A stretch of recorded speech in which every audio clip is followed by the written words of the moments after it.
ধরনের কেবল আমরা কোথা থেকে কোথা পর্যন্ত ব্যবহার করব।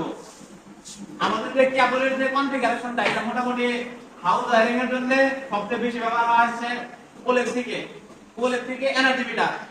পোল বলতে যে আমাদের রাস্তায় যে পিলারগুলো থাকে, খুঁটি, এই খুঁটির থেকে এনার্জি মিটার, অর্থাৎ এনার্জি মিটার হচ্ছে আমাদের যে বিল লেখে এটা হচ্ছে এনার্জি মিটার। এই এনার্জি মিটার পর্যন্ত আসে হচ্ছে 4.5 বা 4 আরএম এর কেবল। আর এনার্জি মিটার থেকে মেইন সুইচ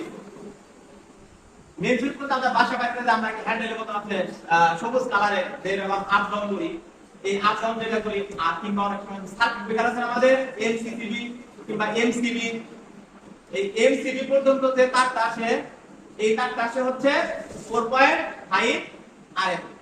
এক কথা বলতে গেলে এনার্জি মিটার থেকে এসডিবি কোড পর্যন্ত 4.5 আরএম এর কেবল। আর লোড অনুযায়ী এই কেবলের মানটা বা আরএমটা চেঞ্জ হতে পারে।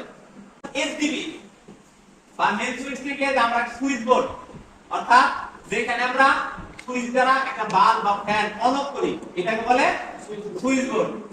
এই সুইচ বোর্ডের এখানে যে আমাদের ফিউজ আছে না, ফিউজ পর্যন্ত যে তারটা নেই, অর্থাৎ লাল তার বা ফেজ তার যেটা নেই, এটা হবে 2.5 আরএম এর কেবল।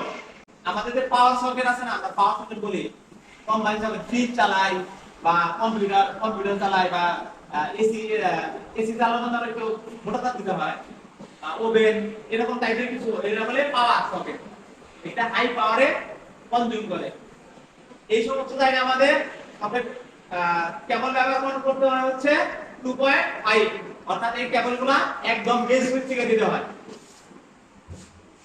আর আমাদের ফিউজ থেকে যে সুইচ বোর্ড পর্যন্ত তারটা নিব, আর সুইচ বোর্ড থেকে যে লোড অনুযায়ী এরকম ফ্যান হতে পারে, লাইট হতে পারে, এই সমস্ত জায়গায় আমাদের তার নিতে হবে হচ্ছে 1.5 আরএম এর কেবল।